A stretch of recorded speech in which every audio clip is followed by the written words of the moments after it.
Baik, bismillahirrahmanirrahim. Assalamualaikum warahmatullahi wabarakatuh. Alhamdulillahi rabbil alamin. Wabihi nasta'in wa ala umurid dunya waddin. Salatu wassalamu ala asrafil anbiya'i wal mursalin wa ala alihi wa sahbihi ajma'in, amma ba'du. Yang terhormat kepada Bapak dosen pengampu, yaitu Bapak Irham Yonanu, dan perkenalkan, nama saya Alfi Husaini dari Pendidikan Agama Islam Reguler R2, dan saya di sini akan membahas tentang pembelajaran agama Islam di sekolah. Oke, selanjutnya di sini ada Pembahasannya itu ada 4. Yang pertama itu konsep pembelajaran dan filosofi dasar pembelajaran. Oke, yang kedua itu ada teori-teori belajar, dan yang ketiga itu ada pendekatan pembelajaran dan strategi pembelajaran. Yang keempat itu ada metode pembelajaran dan evaluasi pembelajaran. Nanti kita di sini akan membahas tentang 4 pembelajaran tersebut. Oke, next. Konsep pembelajaran dan filosofi dasar pembelajaran. Yang pertama itu pembelajaran, yang kedua itu metodologi, dan yang ketiga itu bagaimana kita menyampaikannya kepada peserta didik. Nah, next. Pembelajaran dari zaman ke zaman selalu berubah mengikuti keadaan. Maka dari itu, biasanya para pendidik sekarang mengkonstruksi metode atau strategi yang akan dipakai dalam pembelajaran. Oke, belajar adalah proses, dan sedangkan pembelajaran adalah proses belajar. Jadi di sini beda ya. Belajar adalah proses, sedangkan pembelajaran adalah proses belajar. Oke, next. Ciri-ciri pembelajaran itu, yang pertama itu sadar dan disengaja. Yang kedua ada harus membuat siswa belajar. Yang ketiga itu ada tujuan, dan yang terakhir itu harus terkendali dalam semua pembelajarannya. Oke, selanjutnya di sini ada prinsip pembelajaran. Yang pertama itu menarik perhatian siswa. Yang kedua itu menyampaikan materi dan konsep pembelajaran. Yang ketiga itu memberikan bimbingan belajar terhadap siswa. Yang keempat itu ada menilai hasil belajar agar lebih baik.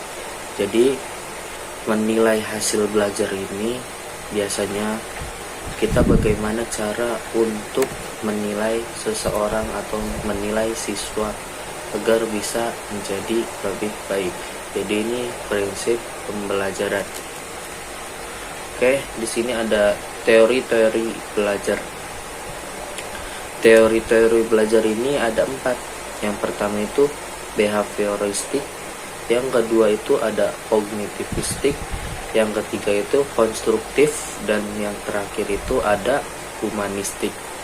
Jadi teori-teori pembelajaran ini ada 3 teori belajar. Ya, maaf. Oke, lanjut. Yang pertama itu teori belajar behavioristik.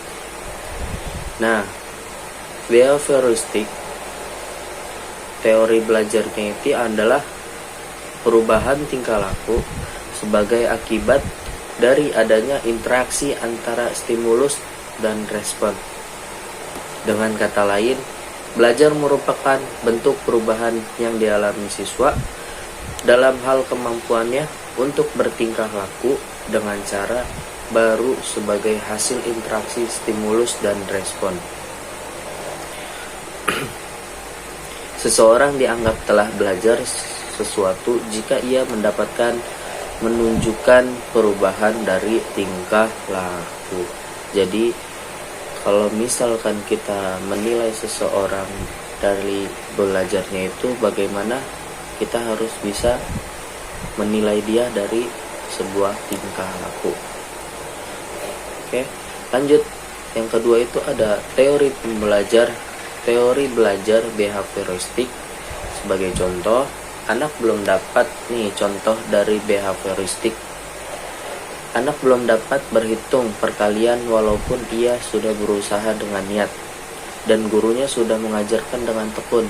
Namun jika anak tersebut belum dapat mempraktekkan perhitungan perkalian, maka ia belum dianggap belajar karena ia belum dapat menunjukkan perubahan perilaku sebagai hasil belajar. Jadi apabila si anak ini belum bisa memahami atau belum bisa menghitung dari sebuah perkalian tersebut, maka anak itu belum bisa dianggap dalam belajar. Oke, yang kedua itu ada teori belajar kognitif. Teori belajar kognitif adalah teori belajar yang lebih mementingkan proses belajar daripada hasil belajar. Prinsip-prinsip dasar teori belajar kognitif itu adalah belajar merupakan suatu bentuk perubahan akan hanya melibatkan hubungan antara stimulus dan respon. Menurut teori kognitif, ilmu pengetahuan dibangun di dalam diri seseorang melalui proses interaksi yang berkesinambungan dengan lingkungan dan berfokus pada cara bagaimana peserta didik memperoleh, memahami, dan menyimpan informasi dalam ingatannya. Oke. Di sini lanjut lagi, yang ketiga ada teori belajar konstruktif.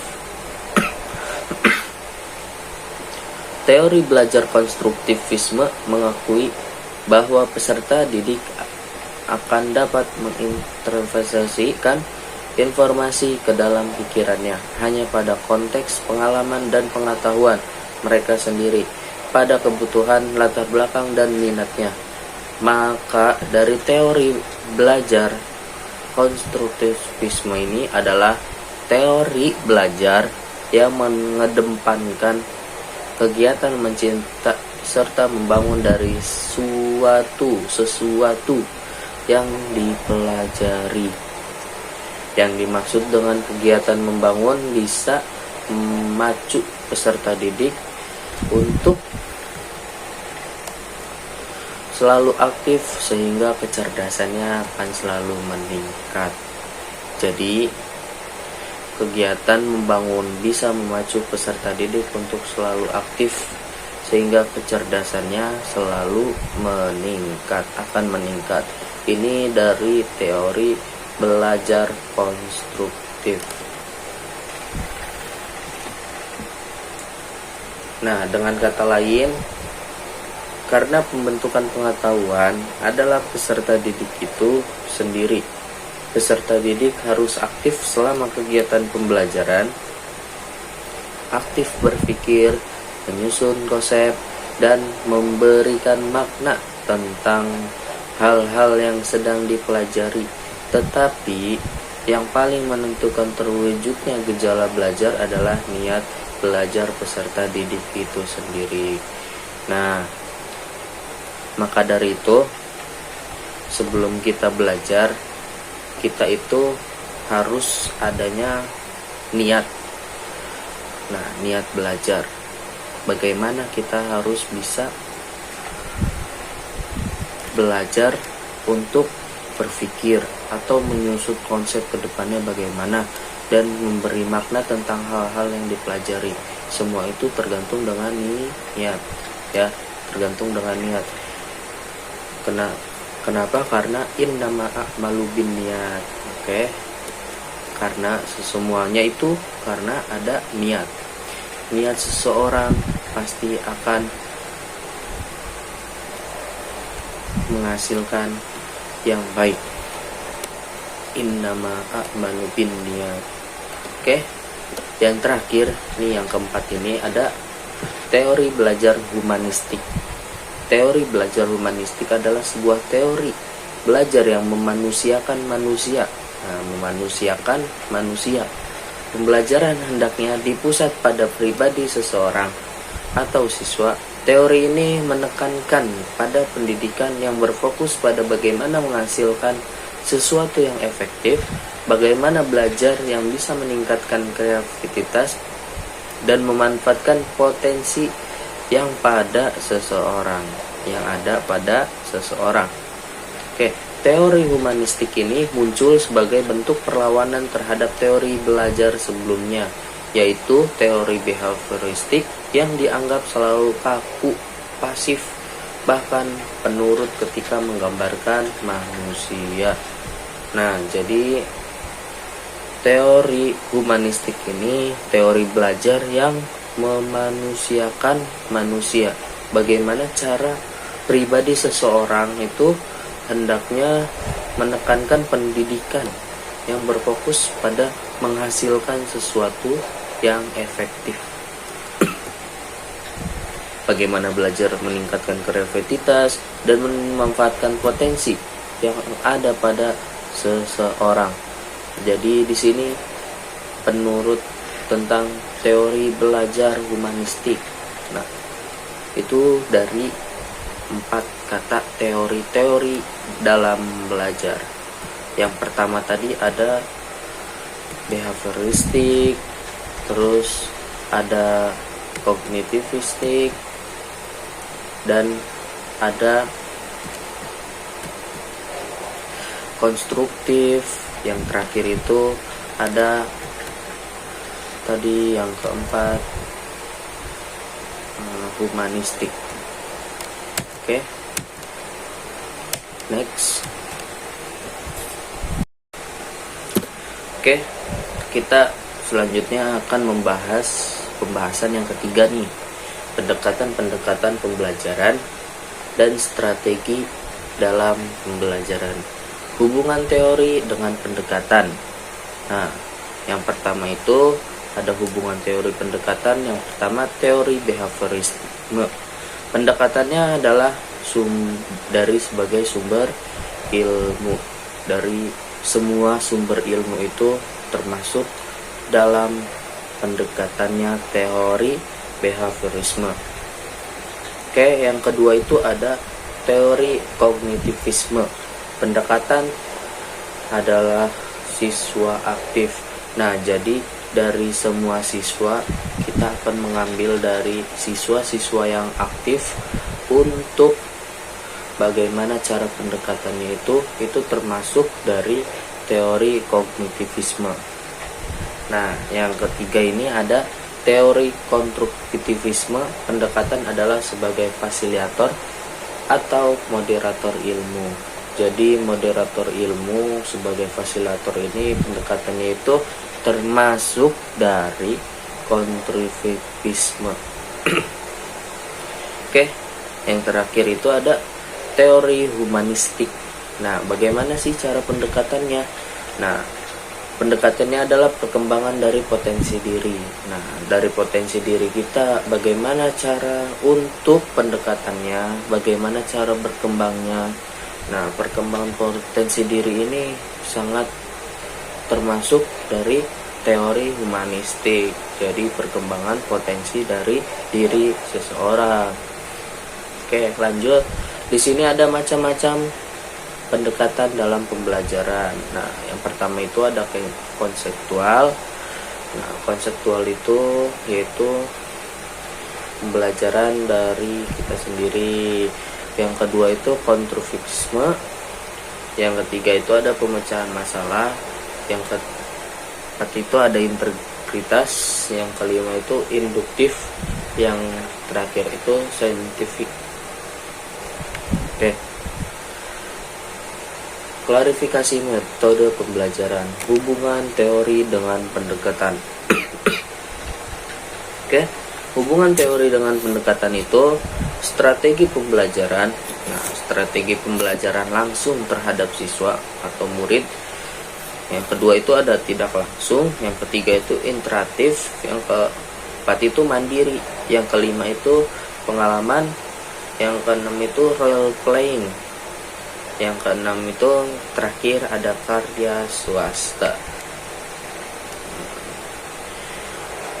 Lanjut, evaluasi dalam pembelajaran.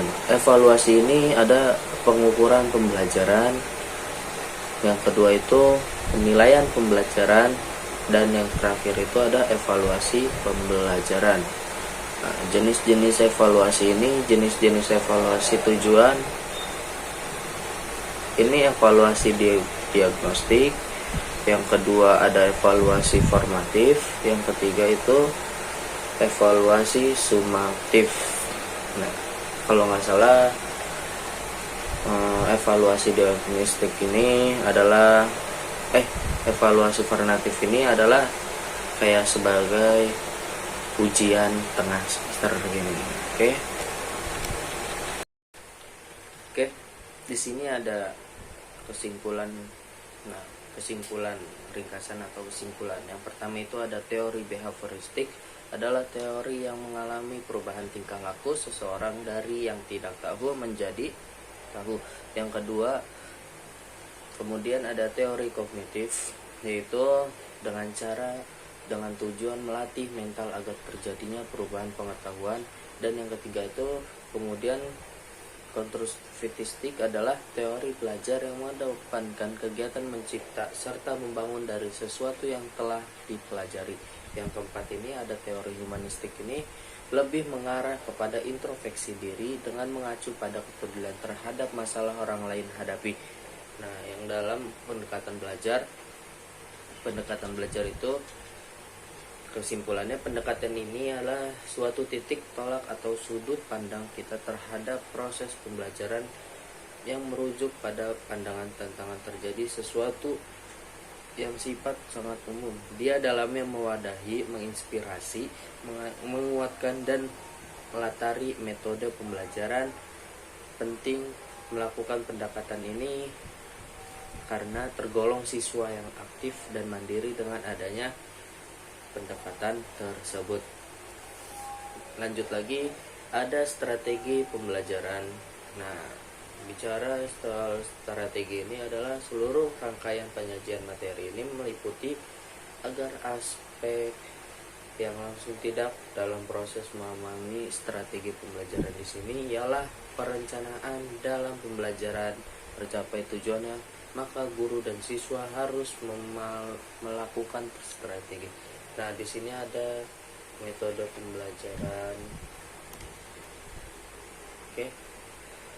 Kesimpulan dari metode pembelajaran itu yaitu pembelajaran sebagai cara yang digunakan untuk menerapkan rencana yang sudah disusun dalam bentuk kegiatannya praktis dan kreatif untuk mencapai tujuan selama proses dilaksanakan sebuah teknik, yaitu pelaksanaan apa yang sesungguhnya terjadi dilakukan guru untuk mencapai tujuan dan memiliki keempat fase atau prosedur yang fase haluan, fase pembahasan, fase menghasilkan, fase penurunan yang tidak dapat dipisahkan satu sama lain. Yang terakhir itu evaluasi pembelajaran. Evaluasi ini pembelajaran adalah suatu proses menentukan tingkat capai tujuan pembelajaran yang telah ditentukan melalui cara sistematis. Kesimpulan evaluasi pembelajaran ini, evaluasi pembelajaran adalah proses yang dilakukan untuk menentukan nilai dari pembelajaran yang telah dilaksanakan melalui berbagai dengan kegiatan baik pengukuran maupun penilaian pembelajaran. Pengukuran yang dimaksud di sini adalah proses membandingkan tingkat keberhasilan dengan keberhasilan pembelajaran yang telah secara kuantitatif, dan keberhasilan ini penilaian yang dimaksud dengan pembuatan keputusan nilai keberhasilan pembelajaran secara kuantitatif. Jadi bahwa evaluasi itu adalah sarana untuk mendapatkan informasi diperoleh dari proses pengumpulan dan pengolahan data dalam pembelajarannya. Oke, cukup sekian dari saya, kurang lebihnya mohon maaf. Billahi wal taufiq wal hidayah wa ridho wal inayah. Wassalamualaikum warahmatullahi wabarakatuh.